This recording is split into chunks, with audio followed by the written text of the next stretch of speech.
Bonjour à tous, bienvenue dans la valeur fourmi, là où on fait de la régularité notre credo, là où on fait de la discipline notre armure, là où on fait de notre courage un bouclier face à l'adversité.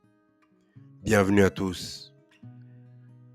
Comme je vous l'ai dit depuis le début de la semaine, toute cette semaine, nous allons parler de confiance.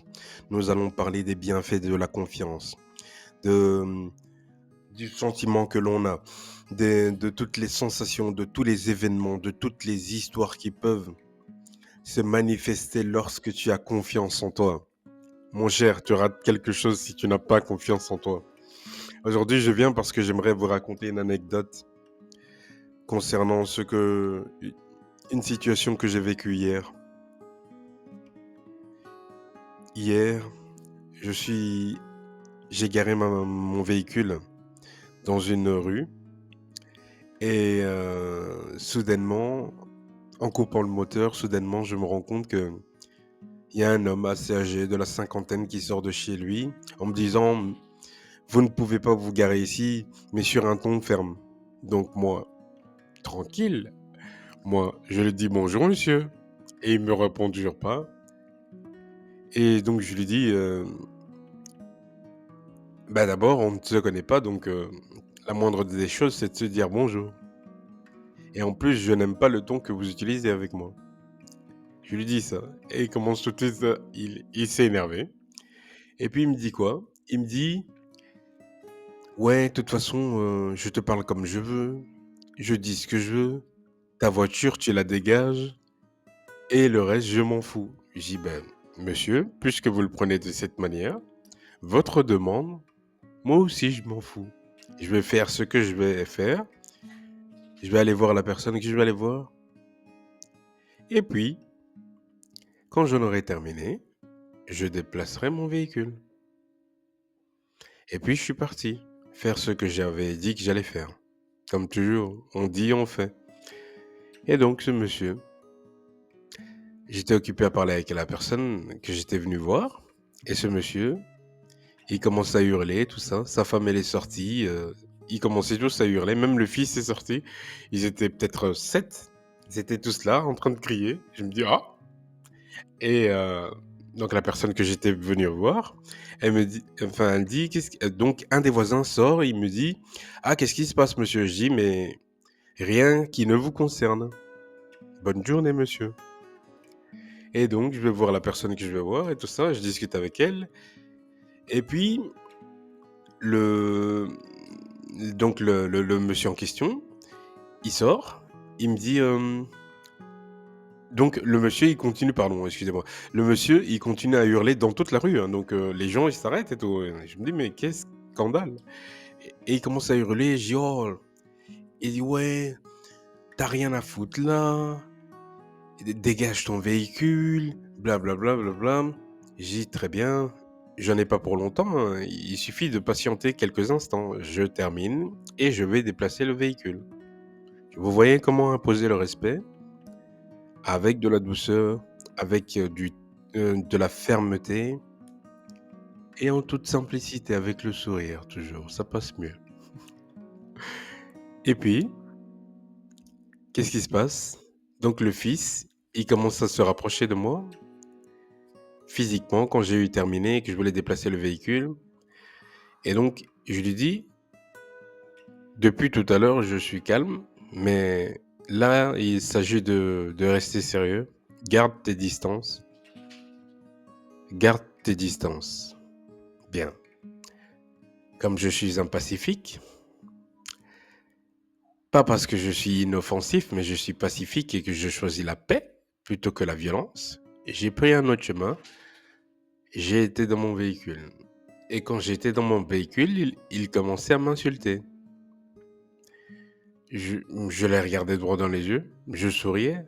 Je souriais parce que ce que le monde extérieur dit, ses agissements, tout ce qu'ils pensent, leur mauvaise énergie, là, leur noirceur, tout ce qu'ils pensent, comment ça peut m'atteindre?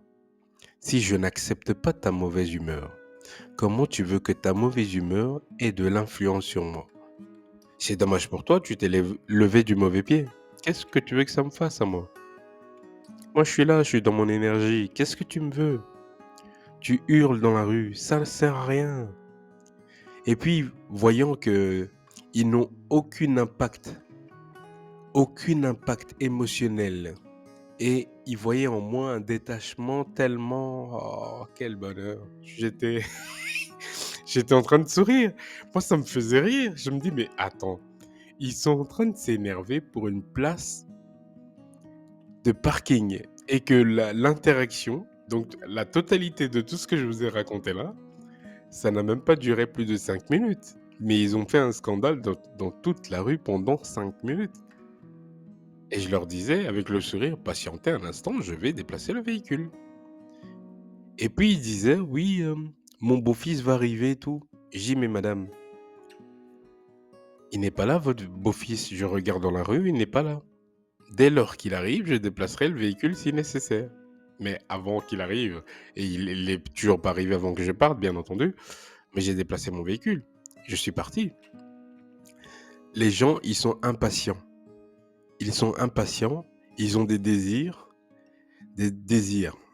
que quelquefois on ne comprend même pas. Ils sont impatients et ils veulent que toi, parce qu'ils ont décidé à cet instant de te dire quelque chose, toi tu dois immédiatement t'adapter. Mais non, en fait, ce n'est pas comme ça.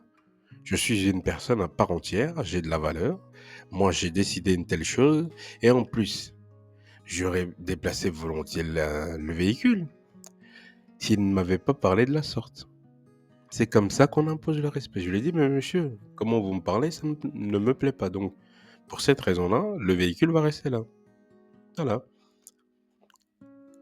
C'est comme ça qu'il faut imposer le respect. Il ne s'agit pas de s'énerver. En simplicité, avec de la souplesse, de la douceur. Et surtout de la poigne et de la fermeté. Il n'y a qu'avec la poigne et la fermeté que les gens ils comprennent vraiment dans quoi ils se mettent. Parce qu'il y a des personnes qui ne réalisent pas. Elles ne réalisent pas en fait qui tu es, ce que tu représentes, ta force de caractère, de quel bois tu te chauffes tout simplement. Elles viennent, elles te testent, elles veulent voir qui est cette femme, qui est cet homme. Montre-leur de quel bois tu te chauffes. En toute tranquillité, en toute légèreté, mais avec de la poigne, pour que jamais ils ne l'oublient.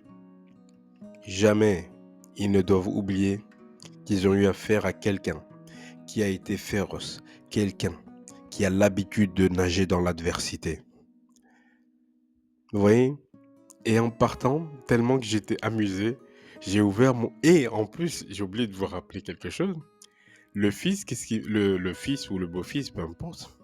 Le fils, il me dit, voyant qu'il n'a aucun impact, hein, je voyais qu'ils étaient tous dans leurs émotions. Je me dis, mais qu'est-ce qu'ils ont?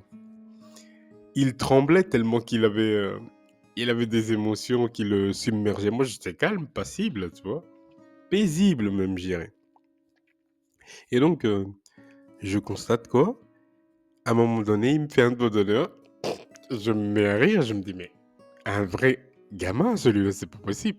Mais pourtant, pardon. Mais pourtant, il avait la vingtaine, il me semble. Bien plus que la vingtaine. Et il me fait un doigt d'honneur. Je commence à rigoler, moi. C'était tellement drôle. Et puis, il voyait que je rigolais. La maman, elle pétait un plomb. Elle dit, ouais, et en plus, ça te fait rire. J'ai dit, mais madame, mais c'est drôle. Elle est vraiment drôle, votre attitude. Sincèrement, vous êtes en train de vous énerver pour si peu. Elle est drôle, votre attitude. Et quand j'ai dit ça, le fils, il me dit, ouais, espèce de sale macaque. Je me dis, ah, ça y est. Mais, encore une fois, tous les moyens sont bons pour te mettre hors de tes gonds. Garde le contrôle sur tes émotions. Quand tu gardes le contrôle sur tes émotions, tu prends pleinement possession de ton pouvoir. La confiance, c'est ça aussi. C'est une maîtrise de tes émotions. T'es pas obligé de rentrer dans tes émotions parce que quelqu'un te dit quelque chose qui te déplaît. Toi, tu sais ce dont tu es capable. En tout cas, peut-être aujourd'hui, si tu cherches à avoir confiance, tu ne sais pas réellement de quoi tu es capable. Mais sache que la confiance, la confiance, c'est comme rester imperturbable. Vous voyez, dans cette situation, j'aurais pu faire le choix de m'énerver, mais puisque je suis confiant et que j'ai pleinement confiance en moi, pour quelle raison je vais m'énerver? Même parce qu'il a dit quelque chose de grossier, même qu'il a...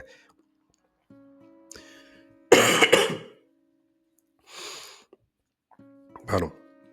Même parce qu'il a dit des choses méchantes, ou il a fait des actions méchantes, même parce qu'ils essayaient de m'humilier publiquement et qu'il y avait des gens qui passaient. Ça change rien. Comme je vous le dis toujours, avoir confiance pour moi, c'est mon interprétation, c'est avoir la capacité de rentrer dans une pièce et que à l'entrée, le garde se dit, dans cette pièce, monsieur, madame, les 100 personnes que vous voyez, ils ne vous aiment pas. Elles ne vous aiment pas. Non, elles te détestent, mais tu dois quand même rentrer. Tu vas rentrer ou tu vas pas rentrer? Moi, perso, je veux rentrer, hein. Je m'en bats les couilles, hein. Pardon, je suis vulgaire, mais ça n'a pas d'importance. Mais bien sûr que je veux rentrer. Et puis quoi encore? Rentrons dans cette pièce. C'est ça la confiance. Tu sais qu'elle te déteste, mais t'es quand même là. Tu sais que tes collègues te détestent, mais tu es là. Et tu jubiles. Il faut jubiler. Mais oui, il faut être content. Et au plus t'es content, au plus les gens qui ont la haine contre toi, au plus ils ont la haine. Mais on fait pas ça pour leur mettre encore plus la haine. Mais c'est pour te dire, sois bien avec toi, sois à l'aise avec toi. Quand tu es à l'aise avec toi, tu prends tout le pouvoir. Ils n'ont plus rien. Ils n'ont plus de pouvoir. Nous, on ne veut pas leur laisser le pouvoir. Et donc, nous, on prend tout le pouvoir. Reprends ton pouvoir. Ne leur laisse pas le pouvoir de te contrôler, la capacité à te manipuler. Faut pas les laisser faire. Faut pas leur donner ça. Ils ne le méritent pas et personne d'autre à part toi ne mérite d'avoir le contrôle sur ta vie. Personne d'autre à part toi ne mérite d'avoir le contrôle de ta vie. Et pour conclure mon histoire, en partant, j'ouvre le carreau, je leur fais... Et en plus, je dis au revoir avec un ton chaleureux, comme s'ils m'ont accueilli avec de la joie. Toi. Ça m'a tellement fait rire. Non mais, vous imaginez pas. Être dans une situation comme ça et t'en sortir avec de la bonne humeur, bon, c'est juste magique en fait. Ça veut dire que tu as compris quelque chose que tu ne comprenais pas avant. Et c'est ça qui est le plus beau. Comprendre quelque chose que tu ne comprenais pas avant.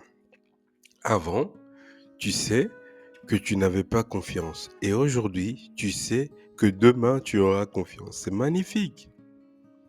Par des petites actions tous les jours, au fur et à mesure, jusqu'au bout de la semaine, si tu suis chacune des vidéos avec les anecdotes, avec les histoires, avec tout ce qu'il y a à savoir, je t'assure, au bout de la semaine, tu vas sentir une différence. Tu vas sentir une différence, obligé. Mais en tout cas, force à toi en tout cas pour le chemin que tu as décidé de prendre. Force à toi pour le courage d'avoir pris certaines décisions qui vont changer à tout jamais ta vie. Force à toi de continuer à faire les petites actions tous les jours, même quand tu n'as pas envie. Ça, c'est le plus dur. On se voit demain. À demain les amis. Merci beaucoup.